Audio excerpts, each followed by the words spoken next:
This is another episode of Standup Comedy, your host and MC, celebrating 40-plus years on the fringe of show business. Stories, interviews, and comedy sets from the famous and not so famous. Here's your host and MC, Scott Edwards. Ladies and gentlemen, welcome to another edition of Stand-Up Comedy, your host and MC, and another fun comedy roundtable. And today it's going to be extra special because I have not one, not two, but three amazing young comics who are newer to the industry. So a lot of my podcast interviews have been with longtime professionals.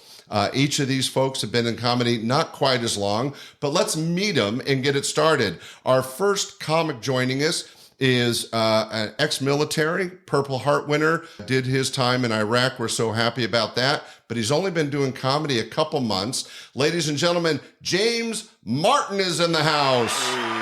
Thank you. James, look at that, a standing ovation already. I don't think I've ever been welcomed that much since walking through the airport back in 2007. Well, at least you got that. Also joining us, ladies and gentlemen, a very lovely and talented comedian. She's got the most experience in the room. She's been doing professional comedy for over 3 years. She originally started in Santa Cruz, but hails from Northern California, and just recently opened up for Doug Stanhope at the Comedy Store on Sunset Boulevard. So happy to have her here. Ladies and gentlemen, Morgan Anderson. Did I get that right? Good. Yeah. All right, that's enough of that. And ladies and gentlemen, another talented and very creative young comic. I saw him at the Punchline here in Sacramento recently, and he uses a couple props, some artwork. I think it's really interesting and exciting to have him on the show. Been in the business about 1.5 years, so still really new. His daytime job is a music video director. So excited to have him here. Ladies and gentlemen, Raul Gonzo is in the house. Thanks for having me, Scott. All three of you, this is something a little bit different. Most of my comedy roundtables are with seasoned professionals. Morgan, you're the most seasoned. Yeah. You've been doing comedy about 3 years. Would that be as a paid professional or 3 years since you first stepped on a stage? 3 years since I first stepped on a stage in an open mic. So wow. Yeah. That's exciting and scary, isn't it? Oh my God. I didn't do it for so long because I had such bad stage fright. But the first moment I stepped out on stage alone, I'd always been on stage in theater productions or with bands. But as soon as I was alone and on stage, totally different experience. I had no stage fright at all. So it was I think this is what I meant to do. So. Oh, that's awesome. And first off, I gave them each a copy of my book, 20 Questions Answered About Stand-Up Comedy, available on Amazon. And the last chapter is actually on stage fright. But it is, I think, one of the things that is not only healthy for people to deal with and get over, but one of the most common issues in anybody getting into comedy. Raul, did you find that you were dealing with some stage fright when you started? Oh, yeah, it was terrible. I did not expect it. I was terrified. I forgot everything I was supposed to say. I think that's probably pretty common, right? It is actually. Yeah. Don't feel special. That is somewhat normal. Yeah. As a professional MC, and I've got 20 years at 8 shows a week on stage. And there's times that your mind just goes blank, but especially in the beginning. Yeah. When was your first time as an open micer? It happened during COVID. It's hard to say. We did these Zoom shows during COVID, but in person it was at Vince's in West Sacramento, which was one. No, I love their steak sandwiches. Great. Yeah. That's like one of the hardest places I think to do an open mic. But that was where I started. Well, if you're going to learn, go the hard way. Yeah. It's the crucible of comedy is getting up on. We were just talking, right, James, about doing bar shows. Yeah. James, you've been doing this just a few months. Yep. You were talking about getting on stage at a local bar. What was your first time? Actually, my first time on stage was after a comedy class. I took Keith Lowell Jensen's comedy class. Oh, Keith. Yeah. Good guy. And, he used to work for me. I realized that I don't really write jokes. I just, cause I was super panicked on like, well, what jokes am I going to say? And then, I just decided to tell a story. And then he actually told me, he was like, I will be personally offended if you don't use this story at the end of the show. And so that's what I did. And as far as like stage fright, I went and watched that show back, and I can see the point where I instantaneously forgot everything that I was going to say. Mm-hmm. And like, luckily it rolled back and I was able to put it together. But that was my first time on stage in front of people in like a comedy set. I think a lot of my stage fright got busted up. I was a MC for weddings. Oh yeah. And so some of the like improv / crowd work came from there. Well, getting in front of any audience, whether it's a wedding party, at a bar, or in a comedy club, has its different situations. In fact, one of the things I've mentioned a couple times on this podcast is that what I think is unique and special about stand-up comedy as an art form is the fact that every time a comic goes on stage by themselves, which is extra difficult, as Morgan pointed out, is that every audience is different. You know, we all want that Saturday night, 8 o'clock, well-behaved, not drunk yet, attentive audience. But the reality is, especially for young comics like yourselves just getting started, a lot of times, we were just joking with Raul, you learn in that crucible of tragic, you know, so many distractions and the noises and, the drunks and, you got a crappy, single floodlight, maybe if you're lucky, right? Yeah. Yeah. But that is kind of how comedy gets started. Do any of you remember your first joke? And I'm going to interrupt myself and explain that, James, I think that Keith gave you great advice that a lot of people having quote unquote jokes is good, but a story strung together with humor is just as valuable as somebody that does joke, Stephen Wright type that that's all they did was basically one-liners. And then you have somebody like Larry Miller who would tell a 20-minute story but had you howling all the way through it. But anyway, let's start with what do you remember was one of your first jokes, Raul? My first joke or bit. Oh yeah, I can't remember. There were so many I was trying to work out. I think it was at Vince's. It was one about New Year's Eve being like random through the year. So like you'd go out, you wouldn't know what was going on, and then you'd be at a club, and then the DJ would stop music and be like, "Everyone, we just found out tonight is New Year's Eve," and everyone would be like, "Oh my God, we're so glad we're out." And so there was like multiple New Year's Eve, like years are going, collecting, and, but it just takes the stress off trying to have a good time. They were already right. The pressure of having a good New Year's is everybody's felt that. Yeah. Well, that's a great way to diffuse that. James, how would you say that even though you were doing story comedy, was there an initial bit or a comic line that you took with your first times? No, that was like. That was the joke. It was me talking about getting my hair done at this place, and it was just like a series of like weird events. As soon as I walked in the place, it was just like the ghettoest place I've ever seen in my life, and I wasn't ready for it. It was just like I tell her there's a part of the bit where I walk in and there's a pit bull tied up to one of the salon chairs, and I look in the bowl and this pit bull is eating top ramen.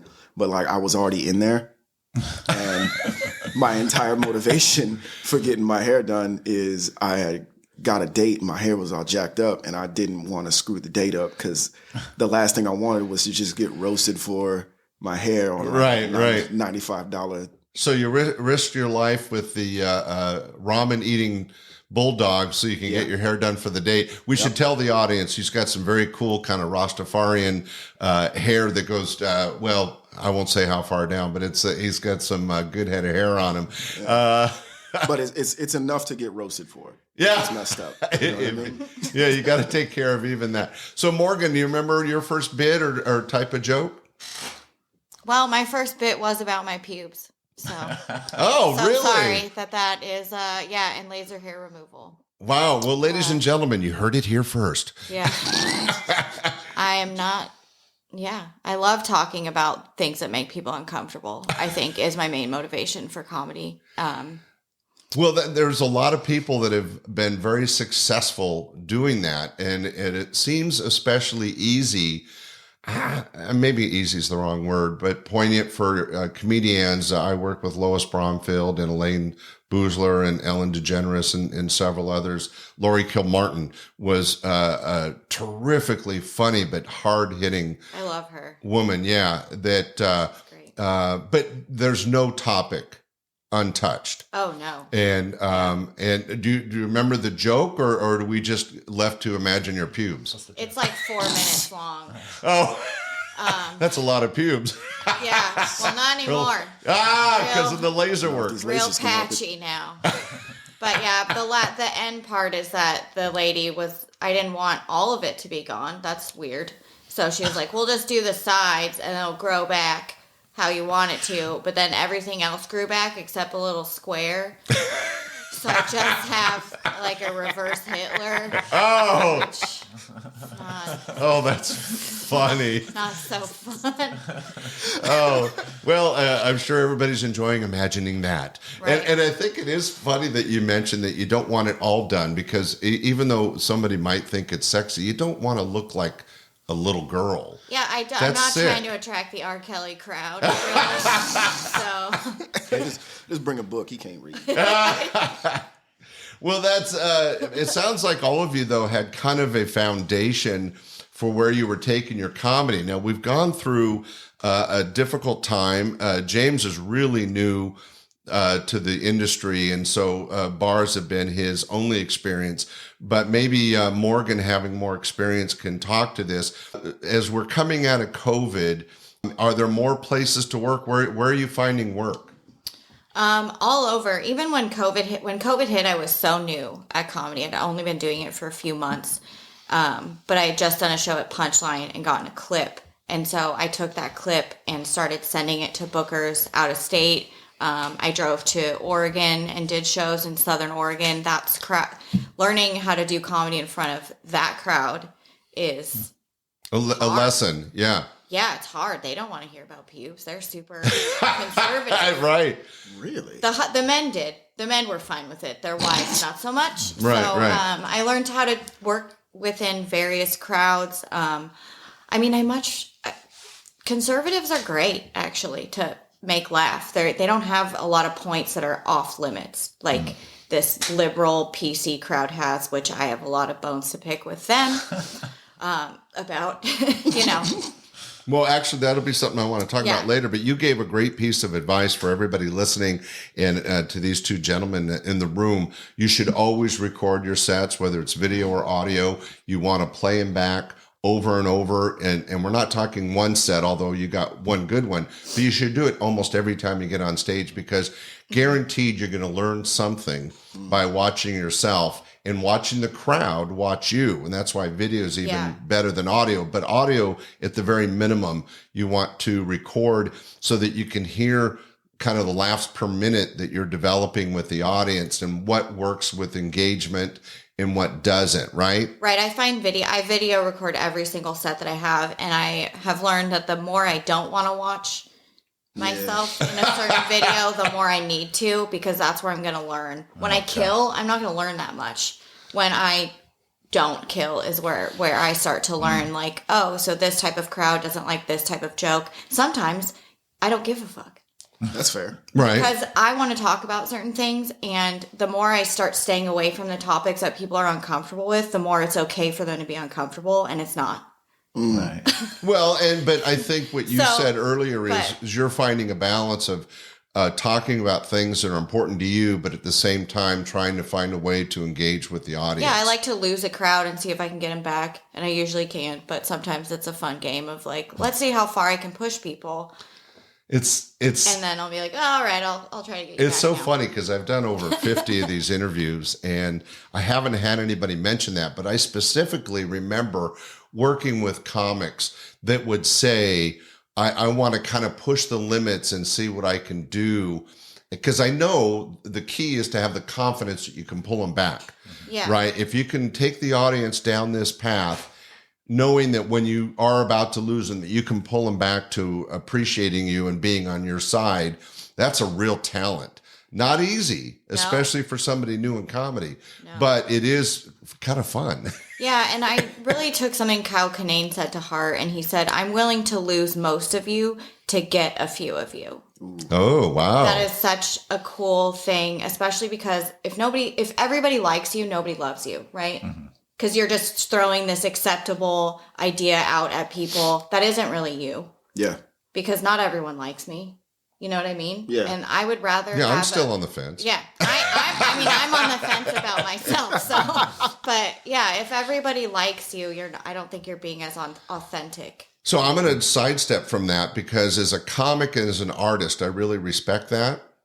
As a producer, it makes me nervous. Right. Right? Because a producer, a club owner, or somebody that has paid patrons coming into a venue, they have an expectation to be entertained, I'm not assuming what you do, but they don't want to necessarily be preached to or something like that. There has to be some entertainment. Doesn't mean you can't make it your own. Right. And again, this is a producer's point of view, but the audience has an expectation to be entertained. They've paid for that. And that's my job as a producer to get that done. As an artist, I like what Morgan's saying because you want to be yourself, be creative, and share your views on things. But as a producer, I'd say, well, yeah, do all that, but do it within a certain vein that's going to work. So Raul, where are you finding work? Well, this past year, I would say that it's been less, but I think what's helped is just getting to know who's producing around here. So I've gotten to do stuff at the Restroom, and I've gotten to do a few things at the Punchline. So that's. Did you say the Restroom? The Restroom at the Solomons. Everyone always thinks it's the Restroom. I was going to say, well, that's where I get most of my laughs is a Restroom. There you go. But boom. Just telling jokes to people in there. Yeah, I think, and then the Comedy Spot. I got to do a show there last month, and that's not a bad little room for, especially trying out new material and stuff. So it's been sparse this year, but I think those are the main places that I've been. And do you feel it's going to get easier as COVID lightens up, or you're hoping? I'm sure. I mean, it seems to be. They're not requiring masks anymore. They're recommending them. So I think that just that difference alone is getting people to come out. But I'm still pretty new. I mean, I admire like Morgan. She's such a hustler. She's leaving the city. I'm still like, I'm not sure if I should yet. I want to make sure my act I feel confident about it. So, well, I want to definitely comment on that. But first, let me go to James. I know you've only been doing it a few months. I saw you at the Punchline, which, by the way, is an A room for comedy. You were part of a comedy class that was sharing kind of your end result of that class. Yeah. Have you performed at other places? Open mics. Whereabouts? Just open mics. Players. Oh, okay. The sports bar. Yeah. And oh man, that one was terrible. That's one of the hardest rooms in Sacramento. Is this the one on Fair Oaks? Yeah. I actually started producing some shows out there back in the 90s, but it's changed owners and everything's different. Yeah, it's not great. Yeah. Players, Firefly, like there's just straight up bars where it's like, I feel like I go in there and then it's like, oh, it's an open mic tonight. But then you can tell that like there's a good 30-40% of the crowd that's just like, yo, I just came here to drink. I'm not here to listen. I'm trying to watch the game. There's cats in the back throwing dice. This dude's trying to hit on women. And it's like, I have what I want to work out, but I'm also looking around the room and going like, yo, there's a lot of funny stuff happening around this room. Yeah, and sometimes when you're in that situation, material isn't the best way to go. No, dealing with the audience in the situation can be a good learning experience if you can kind of riff with the audience. Now, that takes a while to develop, and don't be surprised if you don't knock it out of the park the first time. Now, I'm an A-room producer. All my comedy clubs were top-notch.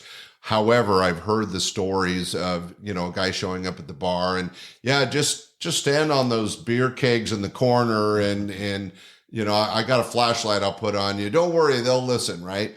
And a lot of the professional comics, if they're getting paid, a gig is a gig, right? The show must go on. That's the ideology that we've all accepted being artists.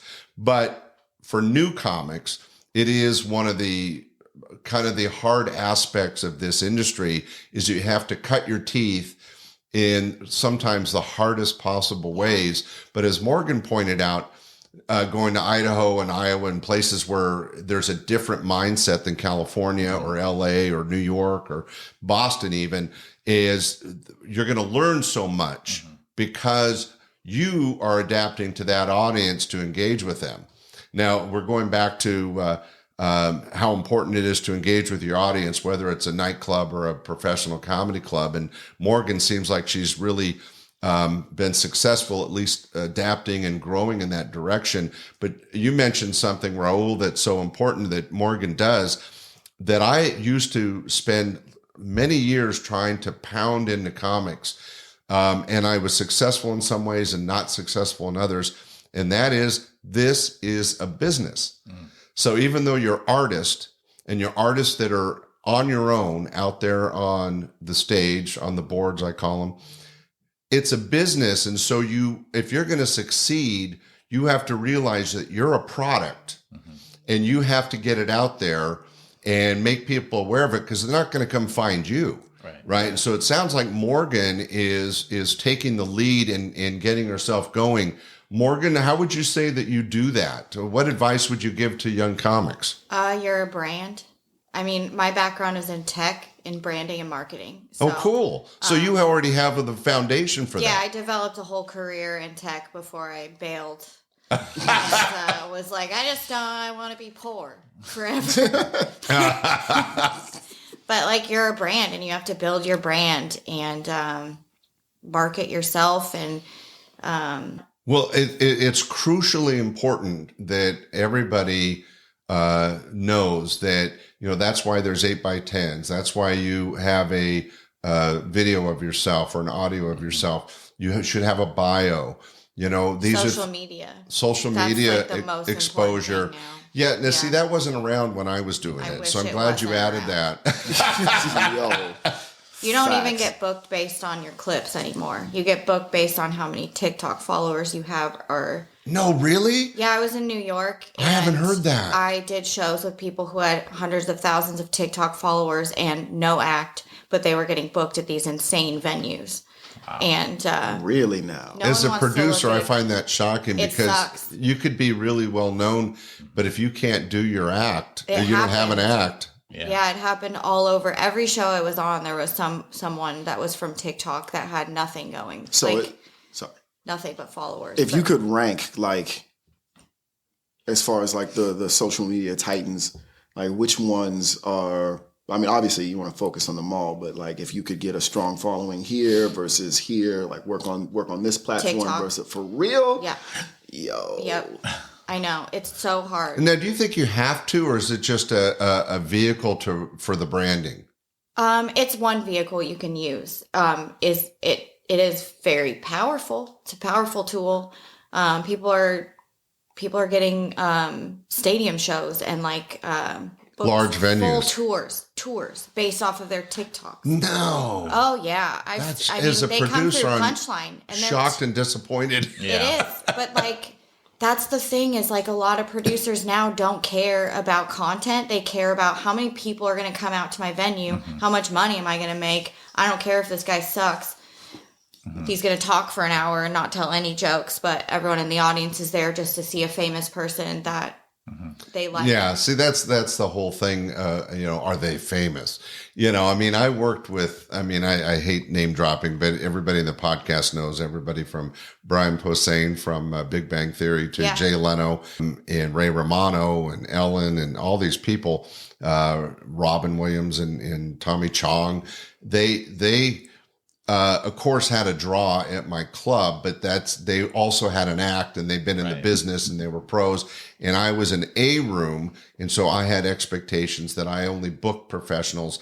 It's disappointing to me as a producer to hear that club owners have gone down that path. But I'll be honest with you, even back in the day, there's a difference, just like there's a difference in the quality of comics, there's a difference in the quality of producers or comedy clubs, right? We've already talked about going to the bar where you're standing on a beer case versus the Punchline, which is a professional room. And there's a lot of stuff in the middle. Morgan, that presents a sad moment for me.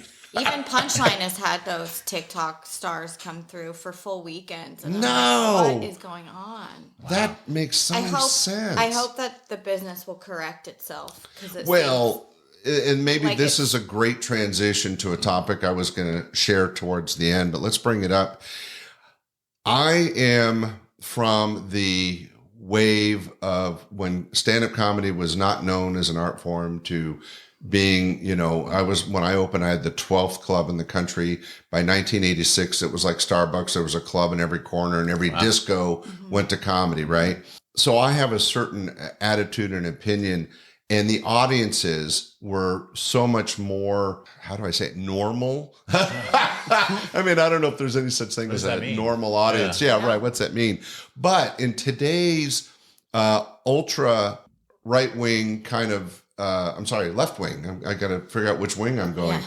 The woke thing is such a challenge to my industry. And there's so many professionals I've worked with that have been challenged by this new societal norm that I don't think is fair to anybody in entertainment. No. But hopefully, like Morgan was saying, I think the pendulum has swung so far out left that it's already starting to come back, and it'll come back to center. But let's go around the room. James, you're much newer, and we've already talked about the importance of shock humor versus clean humor and where you might take your art form, your act.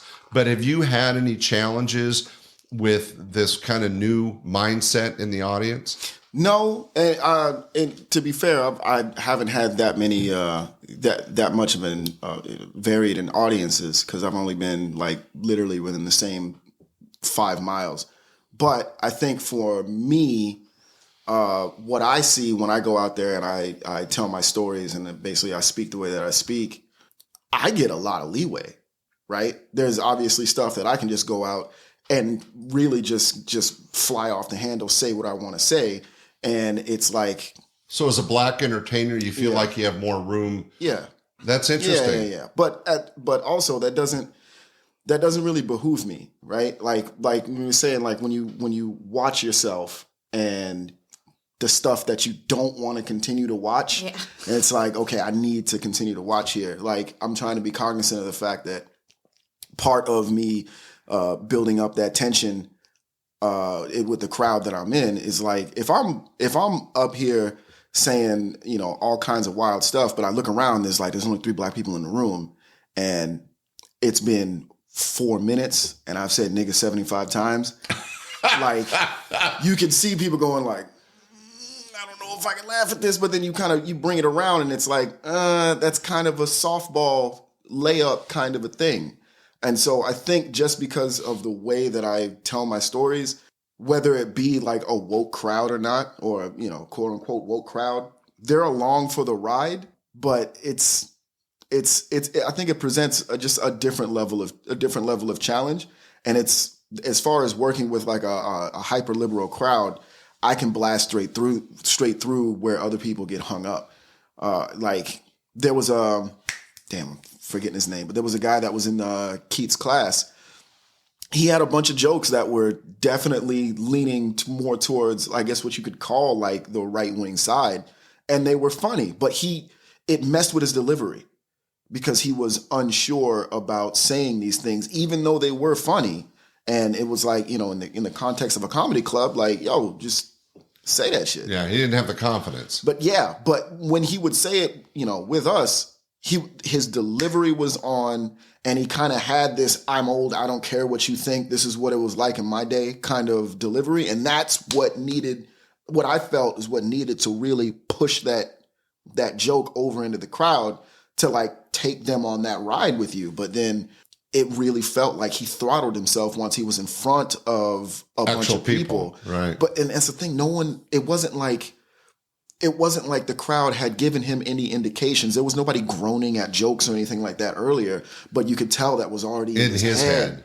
And I think it slowed his momentum down. He still got laughs. He was still funny, but the times where I saw him do the exact same jokes and say them with like, almost with like the velocity in which how he said them, it was just way better that way. I think that you brought up two good points, James. Is one that young black male comic, you probably have more leeway than an old white guy like me would have. But also the old white guy that you're working with had the material, probably had the laughs, but lacked the confidence to present it the way he should have. Now, Raul is not a young black comic. Really? And Wait.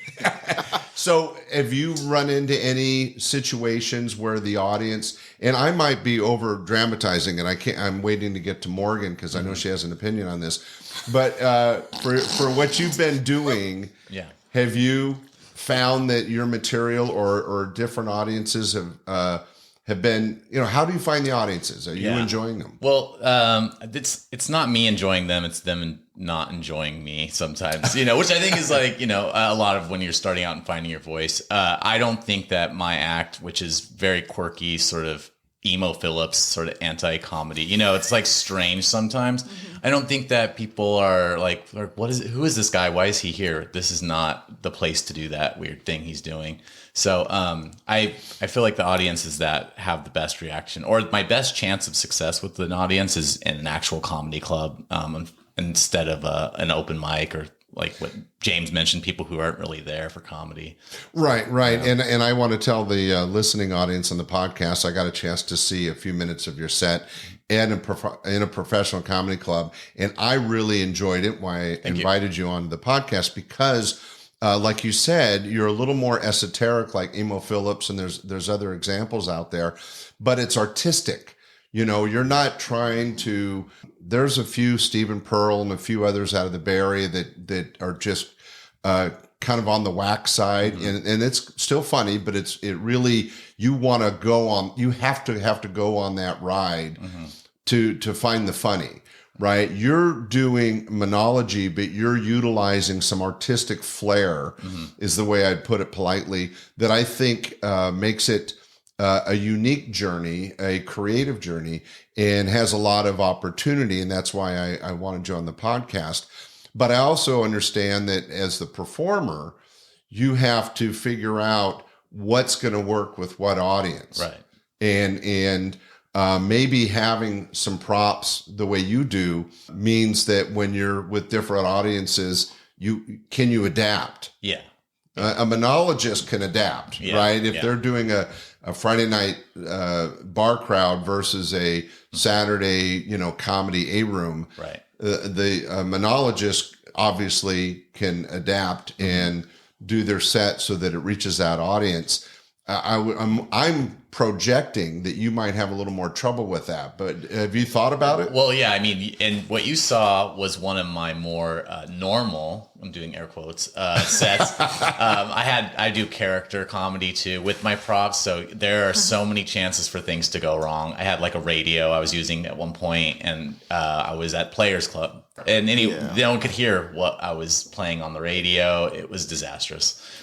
So yes, but see, I still admire that you're trying things, but as a producer, I'd say stop. Yeah, a lot of people did. You want to do stuff that works if it's a paying crowd. Now that's another thing. Is some of these bars don't even have a paid audience, and you may not even get paid to go up and do something.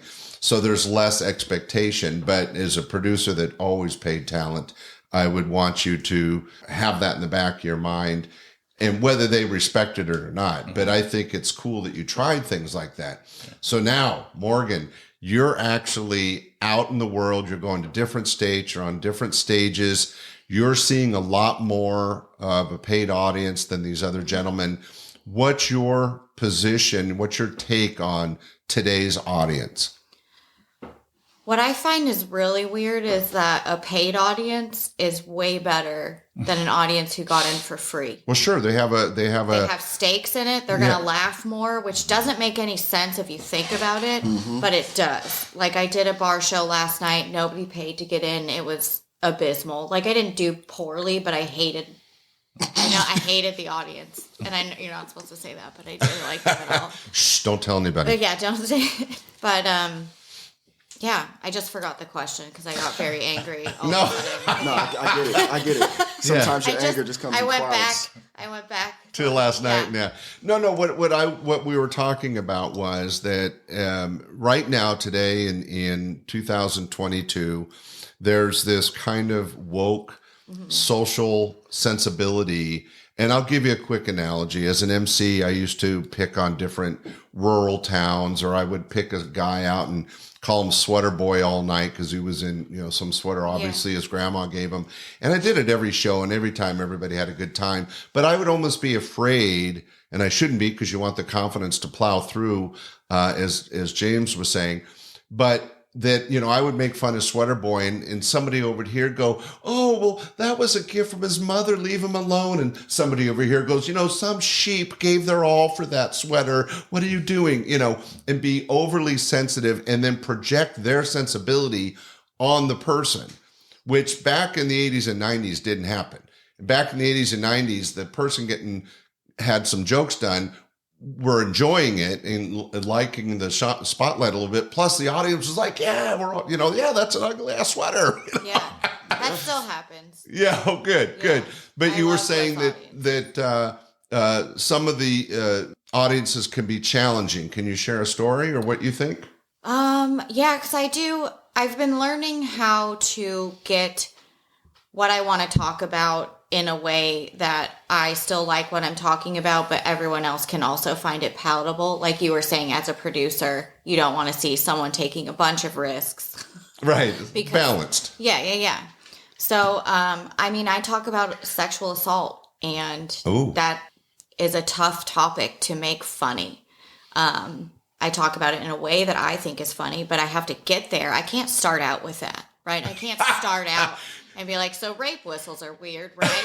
And nobody wants to hear that. Yeah, but I'm going to interrupt just to say that as a long time producer of comedy, that is such a smart thing to say, because whether you're James that's going to go into his story, which is unique, and Raul has his unique artistic presentation, you as a monologist, all three of you need to understand, and everybody listening that wants to get into comedy, the very first rule is get the audience on your side. Right. You have to engage with them and get them on your side, and then you can take them where you want to take them. I'm sorry, I wanted to just make that clear. So has that worked for you?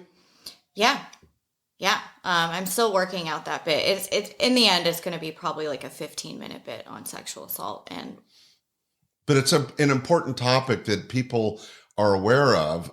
It's so important. And you'd think that the PC crowd, who is so into all of these hard topics, would be able to laugh at it.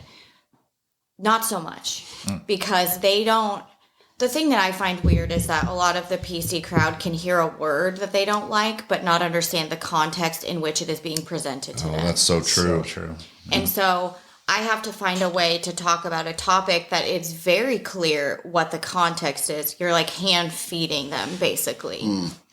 And it's kind of like having a kindergarten class on a field trip. Everyone holds the fucking rope. Everyone has to hold the rope. And if you have one person not holding the rope, you got to figure out how to get them back to holding the rope. Oh, great analogy, Morgan.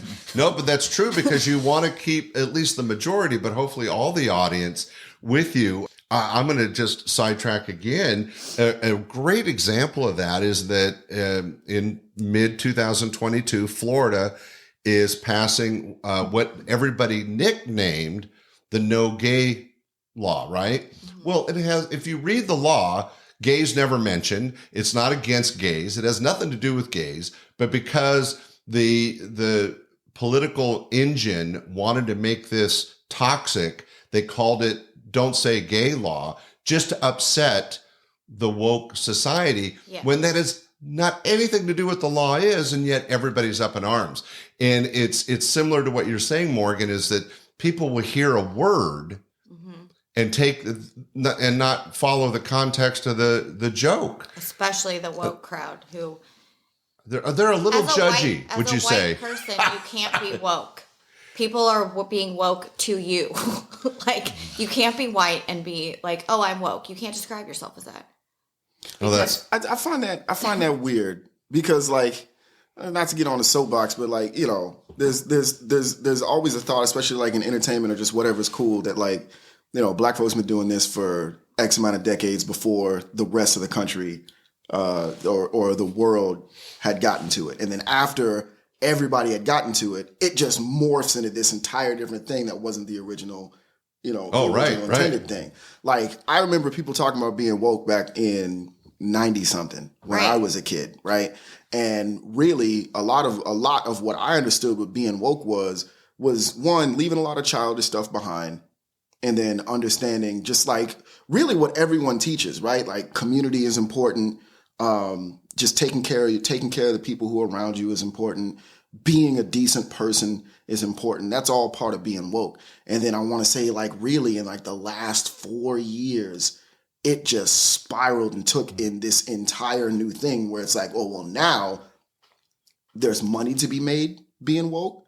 There's attention to be had being woke. So then you get a bunch of people who really don't have a dog in the fight, right? Or a grasp on reality. Yeah. Really. They just see that like, oh, I could advance my agenda, my career, my pockets or whatever by jumping on this bandwagon.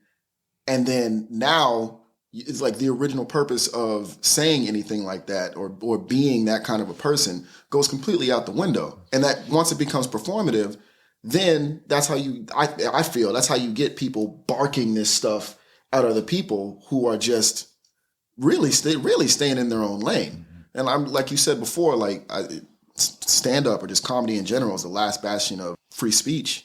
And it's like, yo, if comics can't make you feel this thing that's weird and then help you kind of deal with it, help that laugh, and then understand, like, you know, this person over here, we probably don't think the same, but we laughed at the same thing. We can see the absurdity in this because people are so wrapped up in how they view things. Like you said, like they hear a word and the rest goes out the window, right? But like when we both can see the absurdity in this topic, this subject, then that's really what's needed. Like, but like, again, I don't deal with it. I feel for y'all, for real. I feel for y'all. James has his own exclusionary form on this. Well, Morgan, though, was making the point that she likes discussing kind of risky or edgy topics. Well, because I'm a woman and we deal with sexual assault on a daily basis. So it's like my experience. Well, but that's not your only topic in your act. No, you have a whole bunch of stuff. But being a woman is not, you know.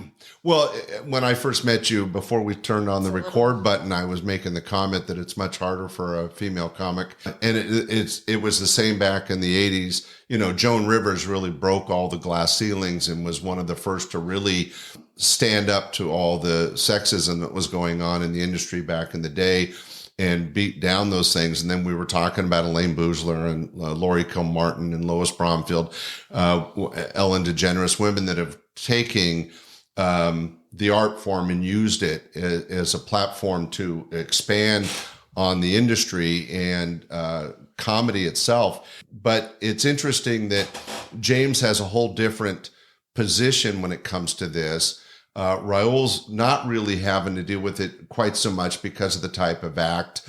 But Morgan, being not only female and a little more experienced and out in front of all these variety of clubs and audiences, is facing it the most. So to get us off this subject, what recommendation or what have you found has worked to help you bring those opinionated people into your comedy?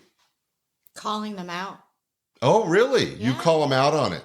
Yeah. Oh, that's fascinating.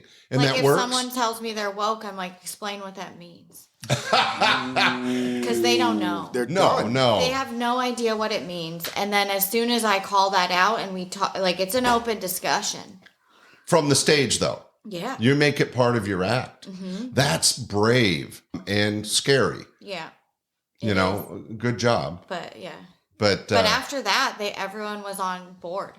Well, you know because what? they looked at it and they were like, "Oh, we don't know what this means." And I'm like, "Yeah, let me talk about what I want to talk about. We'll get somewhere safe. It feels unsafe, but I promise you, if you hold my hand, we will get across the street. Take the rope.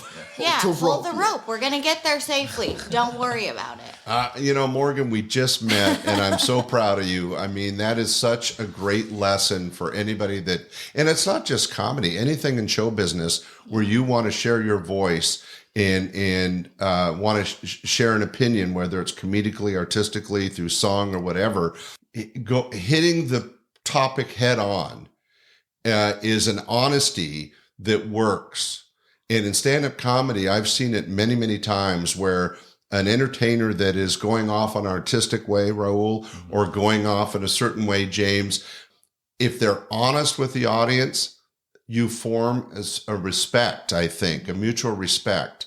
And I've had comics, kind of like Morgan related, would say to the audience, hey, I'm going to talk about this. I'm giving you a heads up, but I want you to know it's going to be safe. We're going to end up in the funny zone. Yeah. But let me take you on this story. Let me take you on this ride. And just that openness and just that exposure of your own soul to the audience engages them and makes them feel a little more comfortable. Yeah. And that's what I think stand-up comedy is all about. Like a discussion rather than a one-sided performance, I think. Just for me. Yeah. Well, it's a shared moment. Yeah. As opposed to you preaching or them watching somebody on TV. No, we're in the same room. We're breathing the same air.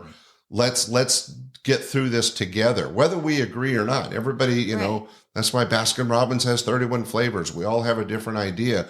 But if we at least share our opinions and we do it honestly, it's going to all work out. Yeah. Now we've all gotten preachy. Yeah. I'm sorry.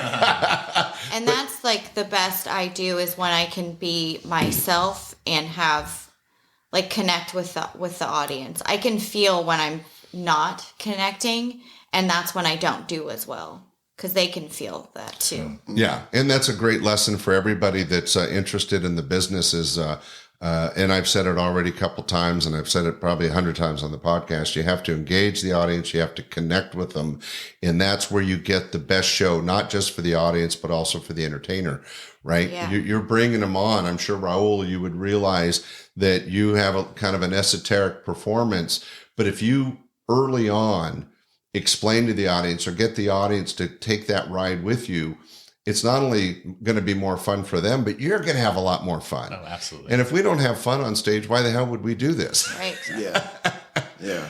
I was surprised at the fun that I had while I was doing my set. But like my second set, not nearly as dangerous, I guess you could say, as talking about like sexual assault. But I did my second set and it talks about coming home from the desert. I mean, you saw it. Come home from the desert and like, I find like this dude's in my house, like my wife's cheating on me, and I still got my uniform on, and all I got from people when I posted it, I put it on Facebook and put it on YouTube, and people just like, wow, you were able to turn something so tragic, so funny, and it was like, yo, I mean, it really wasn't tragic to me. I was mad, but it wasn't tragic to me. No, but you exposed yourself. Yeah. And you exposed yourself and you did it in a humorous way. And much like Morgan with, nobody thinks sexual assault is funny, but it's something that has to be talked about. And if she can talk about it and throw in some jokes, everyone's a winner, right? Yeah. And there's so many topics that way. That's a great way to introduce your pubes. Yeah. You just inverted pubes. Because guess what? Everybody's got them, but boom. Yeah. You're talking about, it's something everybody can relate to. Let's talk about what we're looking forward to, what we think we have positive happening for our future. Is there any shows you want to plug? Let's start with James. What's happening for you in comedy? You can find me on the street corner. You can find me yelling at people in the bank. No, I'm just doing open mics as much as I can, and just try to get as much of myself out there. And if I do get picked up or something like that, then you can see me on social media. That's really about it. Coming to a stage near you. Well, you've only been performing a couple months. I had the honor and privilege to see you at the Punchline. So my recommendation is that you stay in the business, whether it's full time or just for fun. But continued success, James. Thank you, Raul. You have a very artistic, esoteric act that I think has legs, and you can do a lot with it. I hope that you feel inspired a little bit. What do you feel is your future? Do you have any plans for the next year? Yeah, lots of plans. I would like to try. I wasn't going to even do the set you saw again after that because I didn't think it was going to go well. So it was, and I got a really good response from it. So I am going to try to get us to some other shows, SAC and possibly in the Bay. I'm working on directing a sitcom. We're about to do a season. So, wow. Yeah. So we're excited about that. It's a comedy, of course. And more comedy and comedy related things throughout the year. Oh, that's awesome. Yeah. Well, everybody keep an eye out for Raul Gonzo and see the act that I saw that he'll pull out of the closet because he got some good response, and keep that going. Thank you. Morgan is the more experienced professional here in the room. I'm so excited that you were able to join us on this podcast, and thank you for sharing your opinion. What's coming up over the next year for you? Hopefully more Comedy Store appearances. I've been doing a lot of roast battles at the store in LA. I just want to start traveling. I want to be a road comic. That is my it's a tough life, but that's your goal. I don't like being in the same place. I'm uncomfortable living in one house all the time. I like moving around. I think that doing roast battles are going to take me places because there's not a lot of women that do that. So, well, we wish you much success, and feel free when you hit in the clubs around LA and around the country. If they need a referral, have them call me. Thank you. Most of them know me. Awesome. So it's been a great honor to have all three of you on this podcast. Thank you so much for joining us, ladies and gentlemen. We'll have some more shows for you coming up next Sunday. Keep an eye out for the Wednesday bonus shows. James, thanks for joining us. Thank you. Raul, thanks for joining us. Thank you, Scott. And Morgan, thank you for being here. Thank you so much. Hey, ladies and gentlemen, I hope you enjoyed this round table with some three young, talented comics. Normally, after the comedy roundtables, we just end the show, but Morgan Anderson is so terrific. I wanted to share a little stand-up comedy, which is normal for this podcast.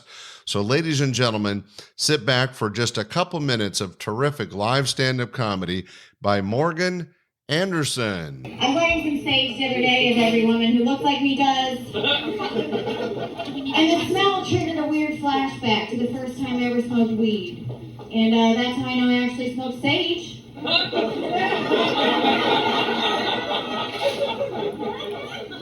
am a loser. I should have known that they don't sell like real drugs to band kids.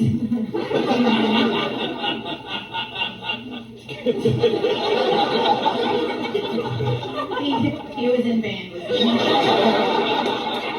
It's just sage, don't worry about it. Oh my god, I was such a loser growing up. I wore a vest every day in middle school. Every day. It was the late 90s. The Old Navy Tech Vest was a thing to me. Do you guys remember those? No. Yeah,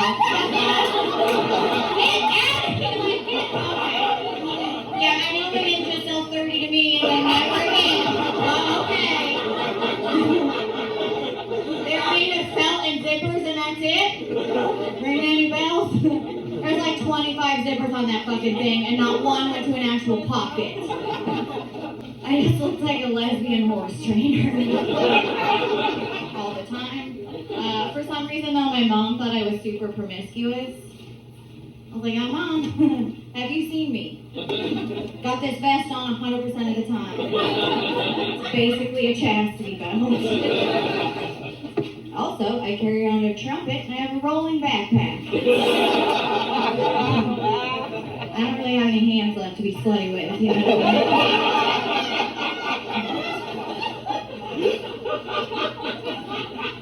Also, I was that kid that ran everywhere for no reason. You guys remember that kid? Every school had that kid. If you can't remember who it was you. Just running everywhere, no idea. I just looked like a lesbian horse trainer that was real late for some weird meeting. I didn't even lose my virginity I wanted to wait until it was legal. You know what I mean? I did not understand that if you were both under 18, it was okay. We hope you enjoyed this episode of Stand-Up Comedy, your host and MC. For information on the show, merchandise, and our sponsors, or to send comments to Scott, visit our website at www.standupyourhostandmc.com. Look for more episodes soon and enjoy the world of stand-up comedy. Visit a comedy showroom near you.